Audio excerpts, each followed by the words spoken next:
obviamente, primero agradecer ¿cierto? A la comunidad, ¿cierto? A la institución anfitriona, Puerto de Ideas, por la invitación. Realmente estoy muy contento de estar acá presentando, primera vez que participo en el festival, y también lo veo como una muy linda coincidencia, ¿cierto? Que sea acá en Antofagasta, lo que podríamos denominar una de las capitales de los oasis de neblina, ¿ya? Que es algo que también espero tocar en mi presentación. Entonces, primero es importante decir, ¿cierto? Y tratar de aclarar qué son los cactus, ¿no? ¿Qué son los cactus en cuanto que son un tipo de grupo biológico, ¿cierto? Una familia botánica que tiene ciertas particularidades. Muchos de nosotros, ¿cierto? Tenemos en nuestro inconsciente esta idea de cactus, ¿cierto? Probablemente nos imaginamos el desierto de Arizona, ¿no? Con el correcamino arrancando del coyote, esta visión de estos cactus columnares. Y un poco lo que quiero mostrar también es que son mucho más que eso, y está lleno de pequeños tesoros que no siempre son visibles, y un poco el mensaje también es aprender a ver, ¿no? Tener un poco la paciencia de buscar, de mirar, de dejarse un poco maravillar también por la naturaleza. Entonces, muchas veces pensamos un cactus, bueno, debe ser cualquier tipo de planta suculenta, ¿no? Que tenga esa forma, básicamente con muy pocas hojas o sin hojas, y que tienen tallos que hacen fotosíntesis, por eso son verdes, ¿no? Pero incluso esto que parece ser como obvio, que son cactus, este no es un cactus, ¿no? De hecho es una euforbia, ¿no? Si uno básicamente busca cómo poder identificar y saber si es un cactus, lo principal es que debiéramos fijarnos en lo que son las areolas. Y las areolas son básicamente un tejido de la planta, ¿cierto?, donde ocurre mucha mitosis, es decir, mucha división celular, y donde como hay división celular muy exacerbada, pueden salir espinas, ¿no?, que son básicamente hojas modificadas, pueden salir ramas, pueden salir flores, incluso un nuevo cactus. ¿Ya? Entonces, para poder saber si es un cactus o no, básicamente fíjense en esa estructura, que por cierto es un resultado evolutivo, ¿cierto? Y que también le ayuda a estas especies a poder sobrevivir bajo condiciones que muchas veces son bastante hostiles para la vida, ¿no? Esto no quiere decir que los cactus solamente vivan en zonas áridas o semiáridas, pero sí son estos tipos de hábitats en América donde mayor riqueza hay, ¿no? Donde probablemente las tasas de evolución, ¿cierto?, y de origen de nuevas especies es mucho más elevada que en otro tipo de ambientes.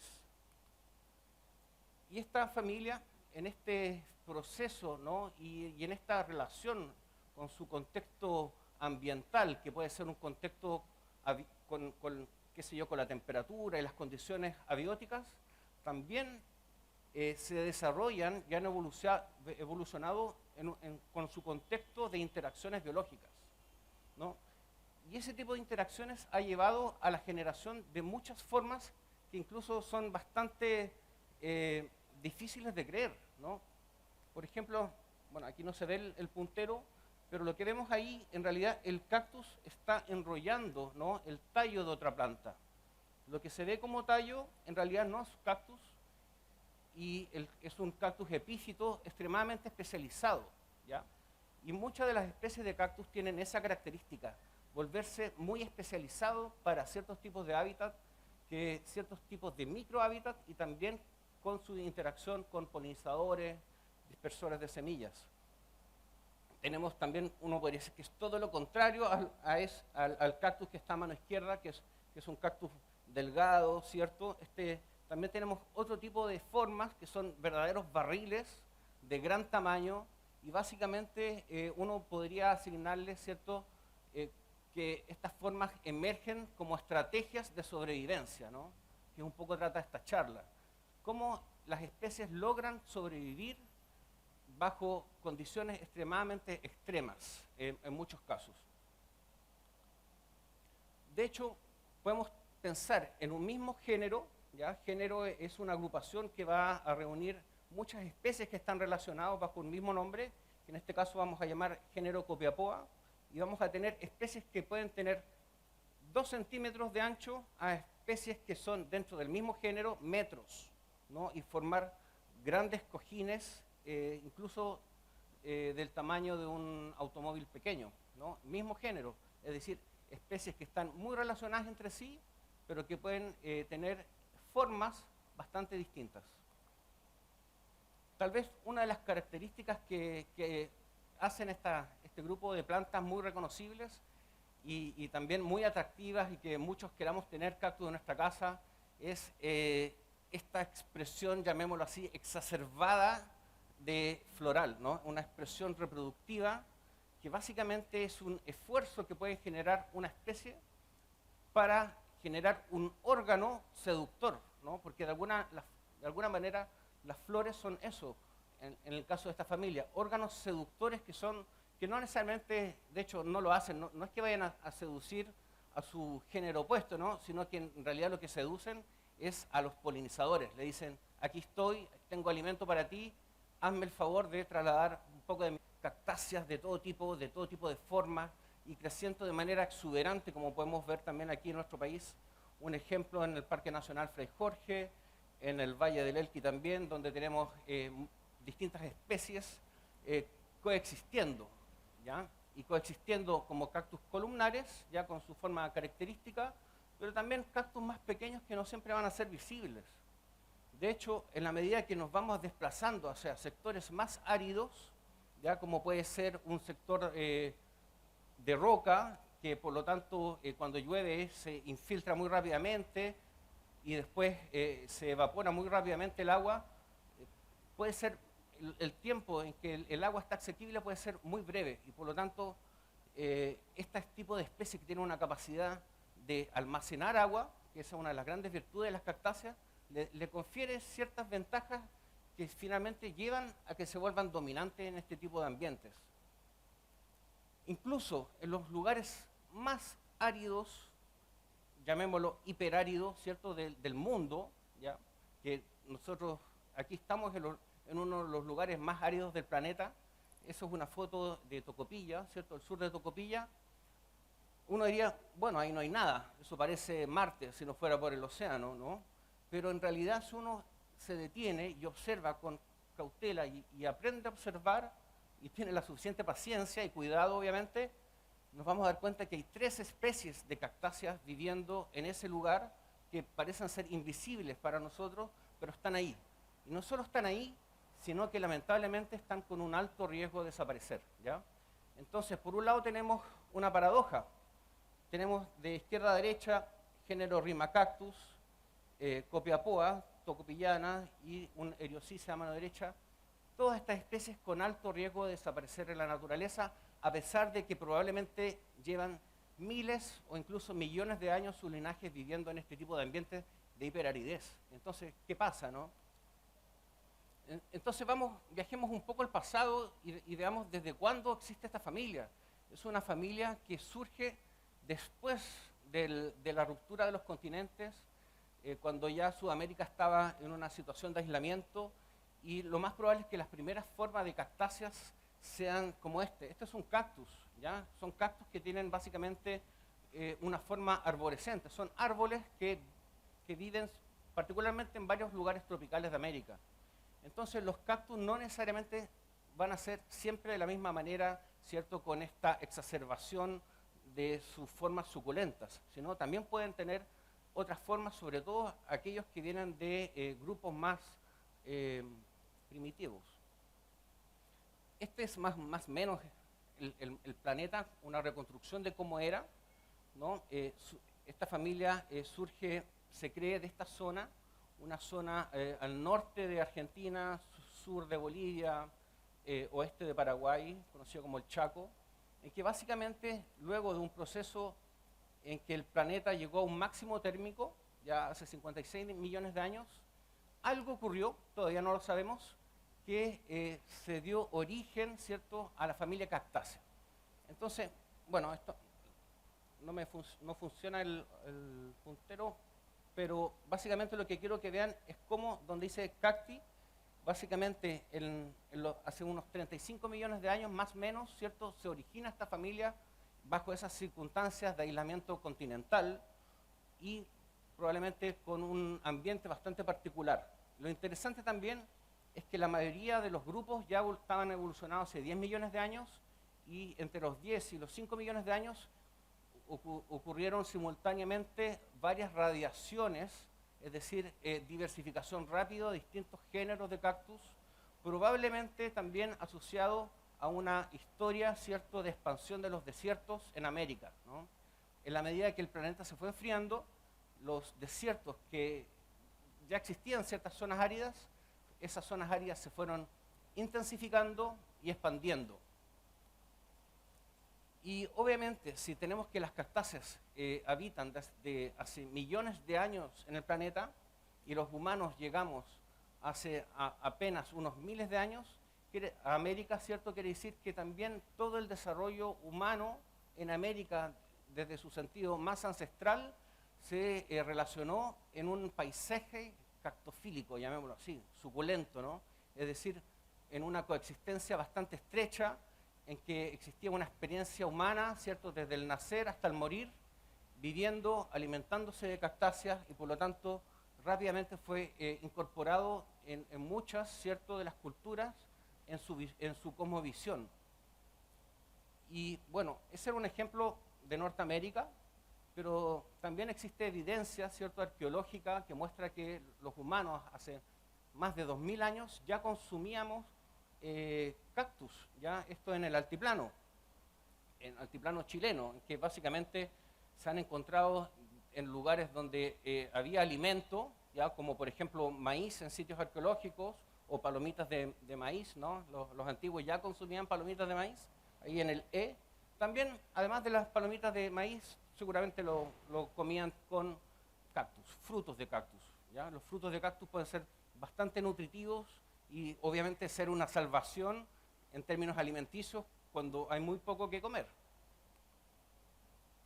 Incluso esta relación se va a ver visto plasmada a través del arte rupestre, ¿no? Que es una manera en que las culturas, ¿cierto?, de alguna manera mostraban qué cosas eran importantes, ¿no?, en su cosmovisión. Entonces, hay mucho arte rupestre asociado a cactáceas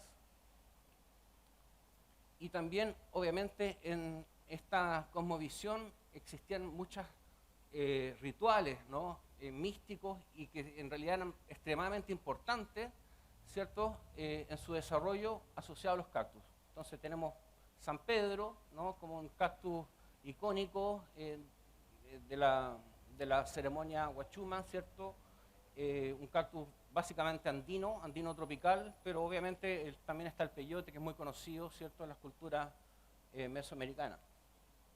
Pero ahora, tal vez, si nos vamos tan hacia el pasado, nos cuesta ver la importancia de esto en el presente.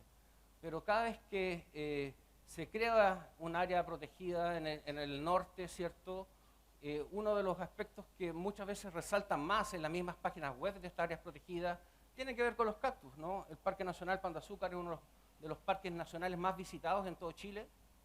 El Parque La Campana también tiene cactáceas y se enorgullecen de ello. El Parque Nacional Morro Moreno, ¿cierto?, en Antofagasta, es un parque lleno de cactáceas, vegetación dominada por ellos y obviamente también llanos del Challe. Esta es una figura que básicamente lo que quiero mostrar que tenemos el número de especies endémicas, ¿cierto?, por área.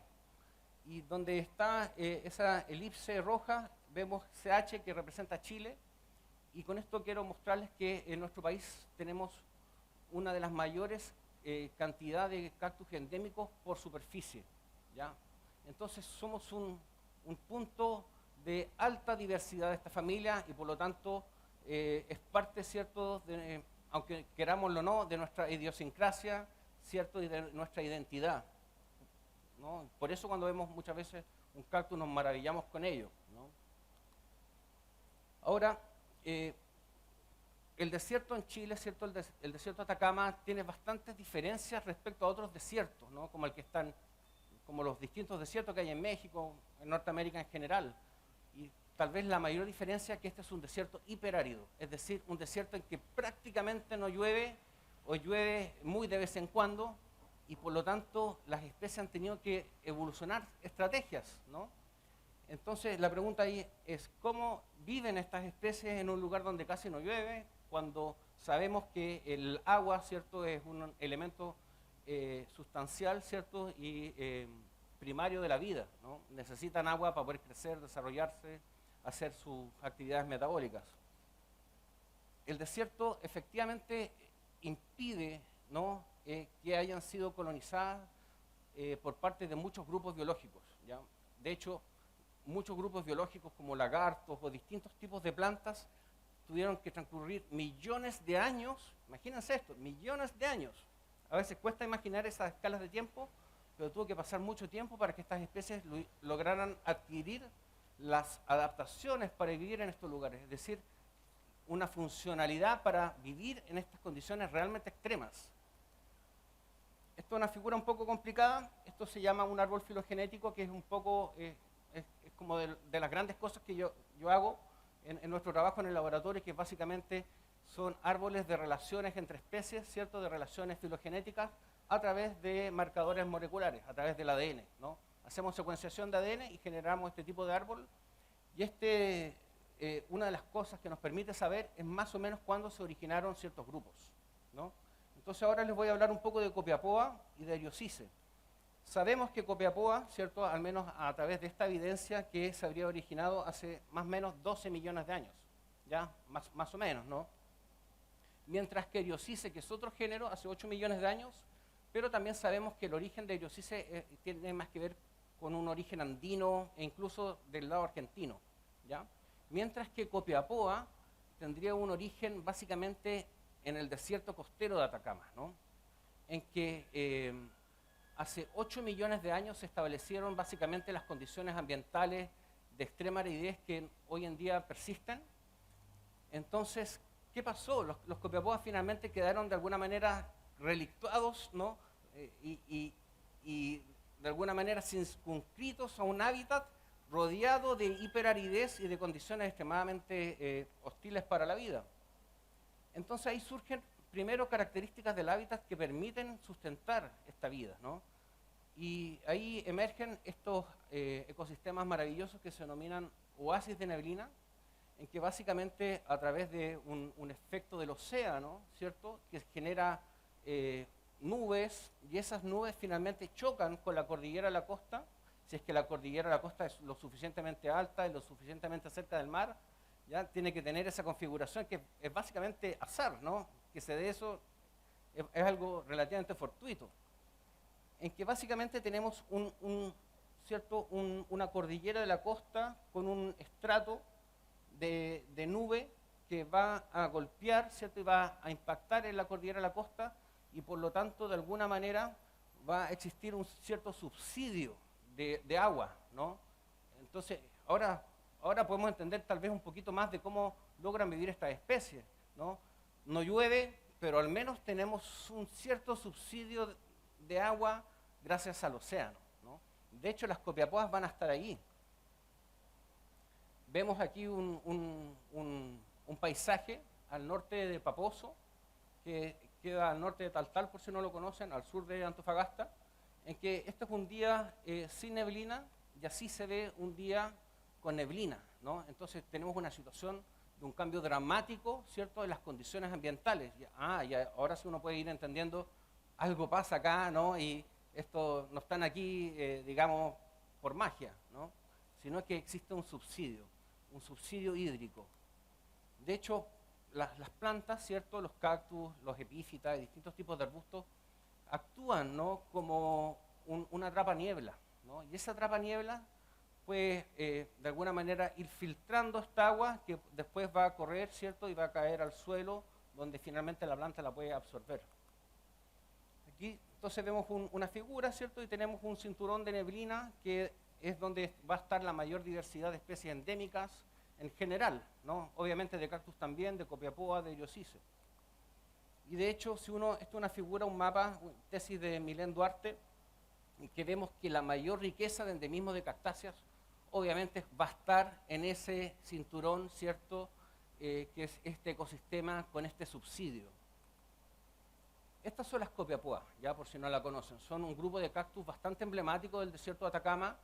Es un grupo que lo podemos ver en este tipo de lomas, siempre asociado al mar, excepto un par de cuencas en que logran, a través de que la neblina también se mete hacia el interior, que se yo, hacia Vallenar, también pueden haber alguna especie de copiapúa, pero la mayoría de las especies van a vivir en este tipo de ambiente. Aquí nuevamente tenemos un árbol filogenético, ¿cierto? Un árbol basado en ADN que nos muestra las relaciones entre las especies, pero lo pongo básicamente para mostrarles la diversidad de copiapúas, ¿no? Una diversidad muy alta, en que tenemos más de 30 especies y todas esas especies van a vivir solo en la costa de Atacama y van a ser todas endémicas, ¿no? No van a estar ni en Argentina, ni en Perú, en ningún otro lado, solo acá. ¿Ya? Por lo tanto, son parte de nuestro patrimonio y eso nos va a conllevar una enorme responsabilidad también.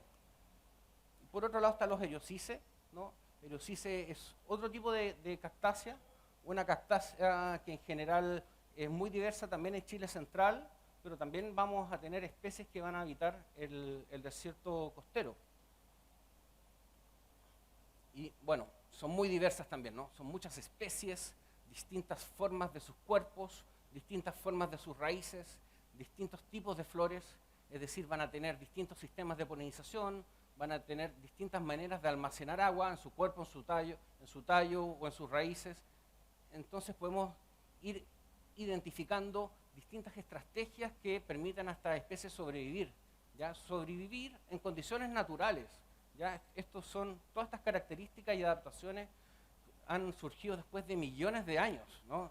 No son capacidades que las especies puedan obtener a través de 2 o 3 generaciones, sino hay millones de años, ¿cierto?, de evolución en que a través de la acumulación y perfeccionamiento de ciertas funciones van logrando habitar estos lugares que son bastante limitantes, sobre todo en cuanto al recurso hídrico, ¿no? Estos también son Eriocice, ven, hay distintos tipos, hay unos que son enterrados, en que el cactus vive bajo el suelo y que solo va a emerger la flor, ¿ya? Como esas flores amarillas. La polinización, obviamente, en el desierto también puede ser difícil. No hay tantos insectos en el desierto, exceptuando, obviamente, un desierto florido, en que hay como una suerte de frenesí biológico, pero estas plantas, que son plantas perennes, es decir, que están ahí todo el año, durante todos los años, tienen que vivir mucho más allá del desierto florido, que es solo un suspiro en el tiempo. Estas tienen que pasar cientos, miles, incluso millones de años bajo estas condiciones, y han logrado generar adaptaciones como ser polinizadas por moscas, por coleópteros, e incluso también su dispersión de semillas es a través de hormigas, ¿no? Entonces, en este caso no vamos a tener grandes mamíferos comiéndose los frutos y desplazándolos, sino vamos a tener pequeños, batallones de hormigas que van a ir de manera muy esmerada buscando semillas y desplazándolas, que finalmente eso puede llevar a que un nuevo ejemplar de cactus reclute y se genere un nuevo individuo en la naturaleza. Pero hay muchas adaptaciones, ¿ya? Yo aquí no puedo hablar de todas las adaptaciones que conocemos porque solo hablaría de eso y estaríamos probablemente toda una mañana.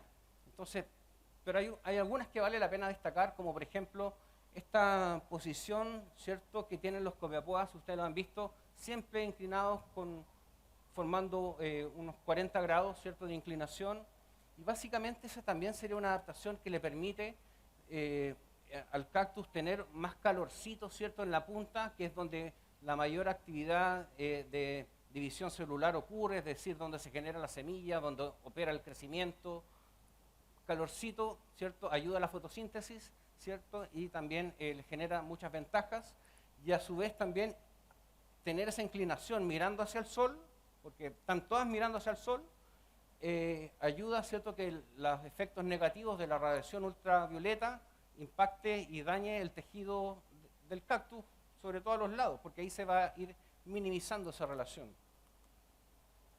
Ahora, ya hemos visto varias maneras de cómo estas especies han logrado subsistir a través de los millones de años, ¿cierto?, en estas condiciones que son extremadamente áridas y por lo tanto difíciles, ¿no? Sin embargo, ahora si le ponemos la dimensión humana, ¿qué creen ustedes que pasa? Las condiciones son aún más difíciles, ¿no? Puesto que ya no solo van a tener que estar lidiando con esta relación con con el agua y que llueva poco y que cuando es la neblina, qué sé yo, sino también por las acciones negativas que tenemos los humanos sobre los cactus, ¿no? De hecho, la familia Cactáceas es una de las familias más amenazadas del planeta como organismo, ¿no? Es mucho más amenazada que los mamíferos, que las aves, y 1/3 de las especies estarían amenazadas de extinción. Y lo otro que tal vez uno podría pensar, bueno, pero el calentamiento global, ¿qué es lo que hace? Hace que los desiertos se expandan, entonces los cactus debieran estar felices. Bueno, lamentablemente eso no es así, ¿no? El efecto del calentamiento global efectivamente cambia los patrones, ¿cierto?, hídricos del desierto, y como estas son especies de larga vida, no necesariamente se van a ir acoplando rápidamente a esas nuevas condiciones, y si el clima cambia muy rápido, las especies van a quedar desfasadas, ¿no? Y por lo tanto van a tener una tendencia a tener pérdida de hábitat, finalmente. Y eso es se ha estudiado a nivel de la familia, pero también lo hemos visto con estos mismos autores en Copiapó, ¿no? Que al menos un 70% de las especies tendrían una pérdida de hábitat por calentamiento global. También, ¿qué pasa con respecto a la nubosidad? ¿No? Hay una tendencia, sobre todo hacia el norte, en que cada vez hay menos neblina, ¿no? Y como ya vimos, la neblina es un subsidio de agua para las plantas, y en la medida que eso vaya tendiendo a disminuir, va a tener consecuencias sobre las plantas, ¿no? De hecho, en Arica tenemos una de las pocas especies extintas para el país. Se habría dado esa extinción bajo estas condiciones, ¿no? Cambio climático, que viene desde hace varias décadas, no desde los últimos 10 años, sino una tendencia bastante marcada, y ha llevado a que se vayan perdiendo las especies, sobre todo de norte a sur, ¿no? En que en Arica ya tenemos una especie extinta, hacia Iquique tenemos muchas poblaciones localmente extintas, pero no la especie, es decir, uno va y está lleno de cactus muertos, como algo normal. De hecho, lo anormal es encontrar cactus vivos, y con esa tendencia de norte a sur muy marcada. Al norte de Pan de Azúcar se hizo un análisis fotográfico, ¿cierto?, en que tenemos una imagen del año 68, tomada por un especialista que se llama Frederick Ritter, y se recreó en el año 2005 esa misma fotografía, básicamente para comparar cómo ha cambiado la tendencia poblacional de esta especie que se llama Copiapó, ¿cierto?, cinerea, subespecie columna alba, y básicamente vemos que hay una pérdida masiva de individuos en tan solo casi 40 años, que para la vida de este grupo 40 años no es nada, ya como dice la canción, para ellos sí genera un efecto poblacional dramático, en cuanto que hay pérdida de individuos y no hay adición de nuevos individuos en la población. Y eso, ¿cuál es la consecuencia de eso, cierto? Una tendencia al declive, ¿no?, poblacional. Eso con Copiapó, pero con los Eulignia también vemos eso. La fotografía de la izquierda es Morro Moreno, ¿cierto?, en Antofagasta, en que como aún hay bastante neblina, se ve bastantes individuos vivos, pero ya hay evidencia de colapso de los individuos, de pérdida, mientras que más al norte, recordemos, Morro Moreno es casi una isla metida en el mar, ¿no? Ustedes conocen, ¿cierto?, una península, por lo tanto tiene un enorme efecto y relación con la neblina, mientras que lugares que no tienen esas características topográficas finalmente no están perdiendo mucha neblina y hay mucha mortalidad, ¿no? Copiapó solaris aparentemente extinto en la zona de Mejillones, y el problema es que no solo las consecuencias y los efectos tienen que ver con el cambio climático, sino que también acciones directas sobre los cactus, acciones en que básicamente hay un saqueo, ¿no?, como dice el New York Times, ¿no? Existe un robo de cactus de la naturaleza, una extracción masiva, en que esto ocurre todos los años, ¿no?, en que miles de individuos de estos cactus son removidos, extraídos de manera totalmente poco ética, y que además tienen una búsqueda lucrativa, y a veces está lleno de cactus, ¿qué pasa si no va a pasar nada si saco uno, ¿no? Pero eso sí tiene consecuencias, obviamente, porque estamos agregando cambio climático, el efecto industrial, que lo vamos a ver después también, y también, más encima, existe una remoción intencional de estas especies, ¿no? Entonces, podemos ver que un copiapóa, ¿cierto?, extraído del hábitat de manera ilegal, versus cómo creció esa misma especie en condiciones de invernadero. Esa diferencia nos permite identificar cuándo un cactus fue obtenido del hábitat, ¿no? Lamentable, esto está normalizado, ¿no? Está normalizado. Ven que es bastante común y pareciera ser como que si está lleno, ¿qué va a pasar si saco, no? Y es muy normal que podamos ver en las casas, en los jardines, en los festivales de ciencia, ¿cierto?, cactus extraídos del hábitat, lo que es bastante triste, ¿no? Esto es un barniz de todo lo que uno puede encontrar en redes sociales, ¿tá? Pero es que lleno, yo les digo, son miles de individuos extraídos al año, que además esto se relaciona con otros efectos deleterios sobre las especies, ¿no? Aquí son cactus, ¿cierto?, decomisados por policía Interpol, porque las cactáceas están protegidas por la Convención Internacional del Tráfico de Especies Silvestres, tal como uno no puede comprar una piel de jaguar o comprar un colmillo de rinoceronte, los cactáceas es lo mismo. Y además hay mafias que operan en esto.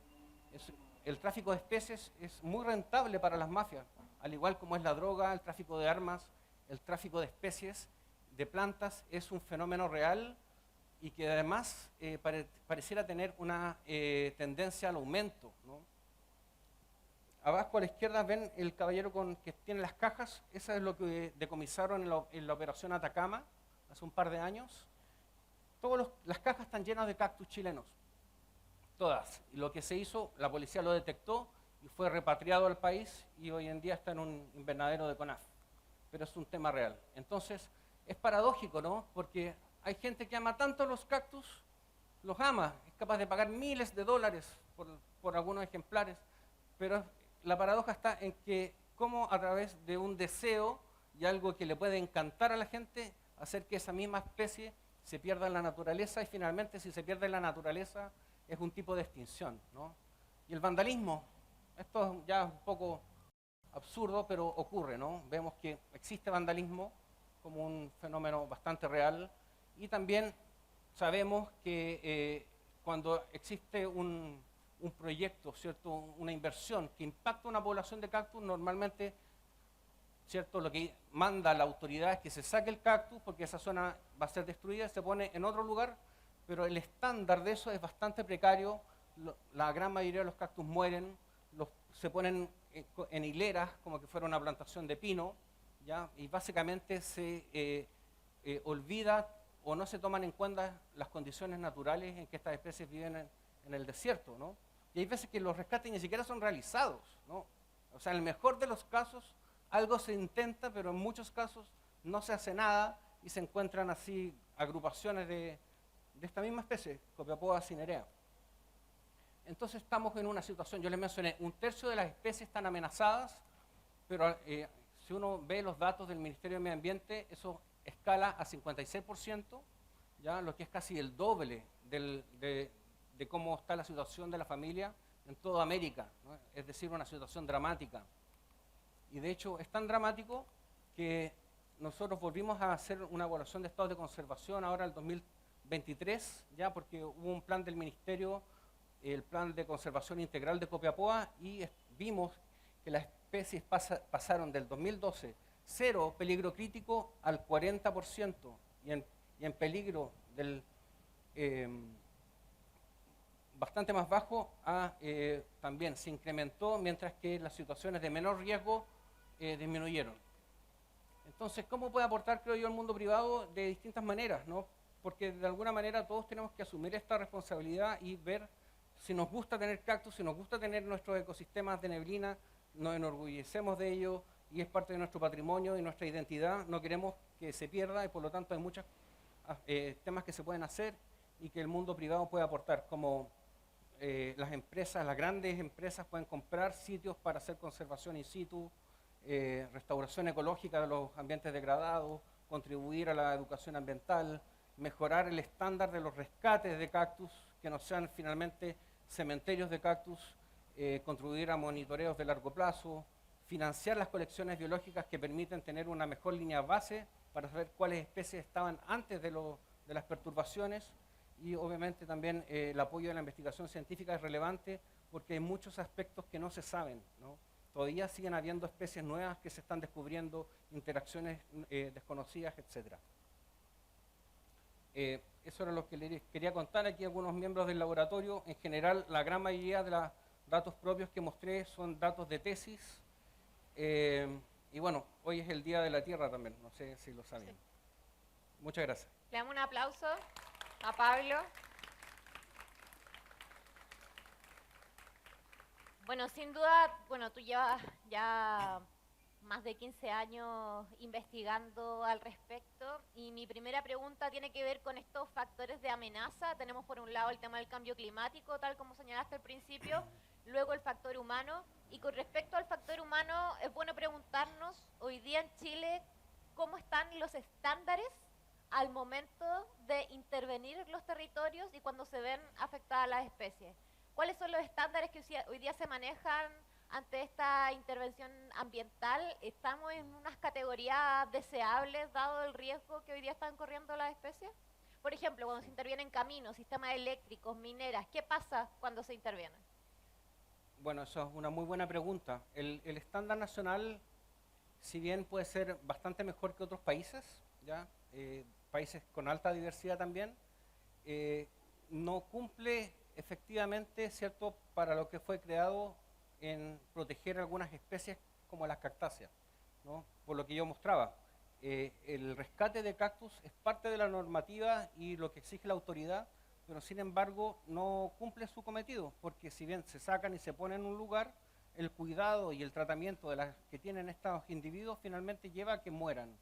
Entonces hay mucho que hacer desde distintos ámbitos. O sea, por un lado, tener una línea base adecuada para saber cuáles especies viven en un determinado lugar, saber eso con precisión, ¿no? Porque mucho de lo que pasa con los grupos diversos, como son las cactáceas, es que se cree que los cactus que crecen en un lugar son los mismos que crecen en otro, pero en realidad son distintas especies y esa confusión finalmente solo conlleva un deterioro del estado de conservación, porque si pensamos que todos los mismos, pero en realidad son distintas, algunas especies solo pueden crecer en una ladera de un cerro, en una cima de un cerro, son extremadamente microendémicas, ¿no? O sea, en rangos de distribución muy pequeños, y si es que existe una intervención que daña ese hábitat, y cuando se hace el análisis se piensa que es la misma especie que está en otro lugar, se piensa tal vez no es tan grave porque ya está en otro lugar, pero si en realidad el hábitat es exclusivo para una única especie y se va a destruir, lo más probable es que el efecto sea realmente dramático. Entonces, si bien es bueno que tengamos un sistema ambiental, ¿cierto?, de evaluación ambiental, todavía queda mucho camino por recorrer para que las medidas que se toman sean realmente efectivas. ¿Y cuando se relocaliza, se hace un seguimiento luego de eso? Sí, se hace un seguimiento de algunos años, pero ahí nuevamente el estándar de seguimiento es bastante precario. Es como que, ahí mostré yo en la fotografía, primero que se riega así con un balde, un cactus que nunca ha recibido baldazos de agua, ¿cierto?, en toda su vida, y eso sí tiene un impacto, básicamente porque para que el cactus se pueda restablecer, requiere que su sistema de raíces se vuelva a activar y vuelva a crecer. Cuando uno saca un cactus de un lugar y lo pone en otro, ese cactus ya sufrió tremendamente. Gran parte de su sistema, que es básicamente raíces de pequeño tamaño como cabello, eso se daña. Y si uno lo pone en el desierto, es muy difícil que se reactive porque las condiciones son extremadamente áridas y necesita condiciones muy particulares. Entonces el monitoreo muchas veces no da el ancho para conocer el real estado de las plantas, porque se ve, básicamente se saca una foto, está o no el cactus, y si está, ok, si no está, está el problema, pero el hecho que esté no da cuenta del estado del cactus, porque otro aspecto que tienen los cactus, tú puedes sacar un cactus y ponerlo ahí, pero el cactus puede demorarse 2 años en morir, ¿ya? Porque los cactus por eso te preguntaba por el seguimiento, sí, ¿no? Los cactus almacenan agua, entonces el cactus puede estar vivo no porque esté absorbiendo agua nueva y reactivando su sistema de raíces, sino está viviendo solo con lo que logró almacenar antes de ser extraído. Entonces es bien complicado en realidad. Y ahora que estamos en la sociedad de la información, ¿qué tanta información en términos de base de datos, de conocimiento del territorio tenemos desde el ámbito científico? En ese sentido, ¿tú crees que hay una desvalorización de los sistemas áridos en Chile y que eso al mismo tiempo es consecuencia o en el fondo genera que no existan los estándares suficientes para la preservación? Totalmente. En general, desierto, ¿cierto? Cuando uno piensa en desierto, piensa en vacío, Claro. ¿no? En falta de vida. Y eso viene, yo mostré ahí una cita de Darwin, decía que el desierto de Atacama es peor que los mares más turbulentos, como una manera de expresar que es un lugar donde la vida no puede desarrollarse. Y esa visión, ¿cierto?, que no solo lo tuvo Darwin, duró décadas o incluso 100 años en empezar a revertirse. Y eso obviamente quedó en nuestro imaginario, porque todos sabemos lo influyente que fue Darwin en nuestro pensamiento, cierto, científico, y en nuestro pensamiento, en nuestra relación con la naturaleza. Entonces ese hecho marcó mucho el pensamiento, y eso persiste hasta el día de hoy. Sobre todo que hay lugares en que yo mostré la foto de Tocopilla en que no hay nada, pareciera que no hay nada, pero hay que detenerse y mirar y en detalle y sí vas a encontrar muchas cosas. Y hoy día existe tráfico de cactus en el mercado negro, hay robos, se transan millones de dólares al respecto. ¿Qué pasa? ¿Por qué hoy día es tan fácil generar esa dinámica? ¿Y qué pasa después cuando traen de vuelta los cactus a Chile? ¿Qué pasa con esa especie? Bueno, robar cactus lamentablemente es muy fácil. Primero porque muchas especies viven en lugares aislados, donde no hay cámara, no va a haber un retén de carabineros, está en el cerro. Entonces nadie va a estar vigilando qué haces en ese lugar. Los cactus además tienen esa característica de poder vivir por su propio almacenamiento de agua. Entonces pueden resistir un viaje de meses, ¿no? Además, como la diversidad es tan alta, genera mucho interés conseguir las especies más escasas, más raras, que es lo que más aman los coleccionistas. Entonces eso también contribuye a como un incentivo perverso a que sean colectados y traficados. Tienen alto precio en el mercado internacional. Además está normalizado sacar cactus, ¿no? A nivel nacional, ¿cierto? Vacaciones, la gente se lleva los cactus después para la casa. Es difícil rastrear. Las especies no están ampliamente conocidas por el común de la gente y tampoco por la autoridad fiscalizadora en la frontera. No sé, es muy difícil que se sepa si es Copiapó cinerascens, humilis o columna alba. Entonces hay mucho desconocimiento, hay mucho trabajo que hacer y es muy difícil de detectar cuando ocurre. De hecho, en los parques nacionales se roban cactus, ¿no? Y es donde uno pensaría que al menos hay más ojos supervigilando, pero aún así ocurre. Sí. Ya para cerrar mi parte de las preguntas y pasemos al público, ¿cómo seguir avanzando en términos de regulación? Ya sea por las amenazas humanas que existen y también las amenazas ambientales. Tú hablabas de que existe este mito de que se cree que los cactus, al poder sobrevivir en ambientes hostiles, no son vulnerables al cambio climático, pero la verdad es que sí. Hoy día, ¿cómo estamos, qué tan avanzados estamos en investigación para la preservación, la conservación y cómo seguir avanzando en esa materia en términos regulatorios ambientales también? Sí. Existe cierta regulación, ¿ya? Las cactáceas en general tienen un cierto nivel de protección. Lo que cuesta mucho es hacer efectiva esa protección, ¿no? Entonces, gran parte de los cuellos de botella en esto está en la capacidad de la autoridad para poder hacer fiscalización en los puertos, ¿cierto?, en la frontera y poder detectar. Tenemos que pensar que mucho de esto estaría saliendo en containers, ¿cierto?, de exportación, y los cactus son chiquititos y en una caja yo puedo tener 100 o 150. Y también es necesario aumentar sanciones sobre todo lo que es extracción en zonas protegidas, ¿no? No puede ser que una especie como esa, ¿cierto?, Eriophysis krausi, pueda ser removida de un área protegida y no tener ninguna consecuencia.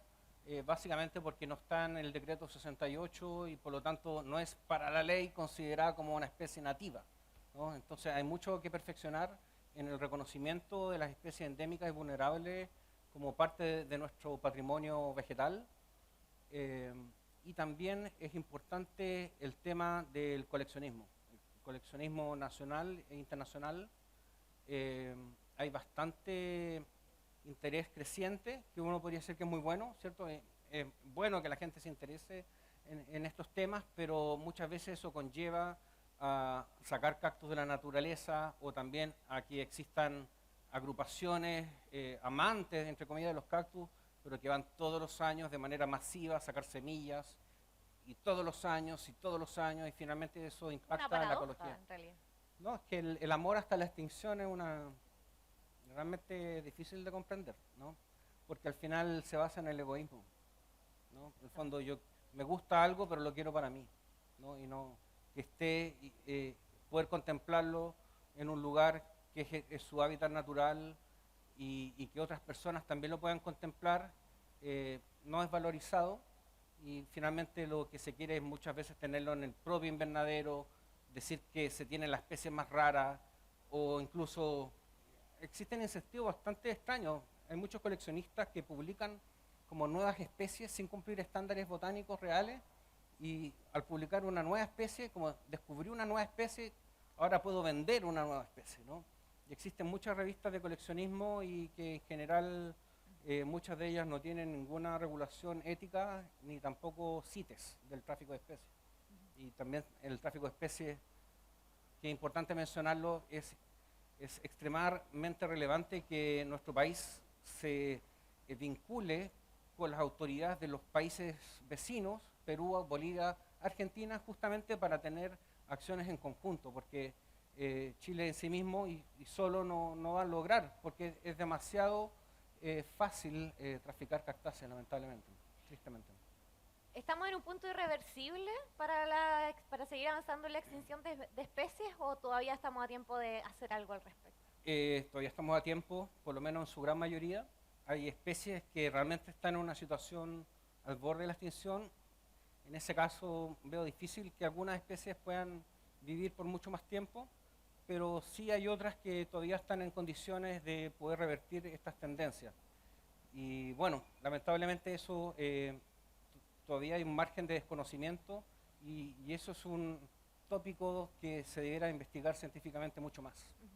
Los ciclos demográficos de las especies, porque hay hábitat, si el hábitat no existe es como imposible que la especie pueda vivir, y también hay condiciones en que el hábitat se ha ido destruyendo, ya sea por intervención industrial o porque ya la neblina ya no está donde antes estaba. Y ahí obviamente es muy difícil de intervenir.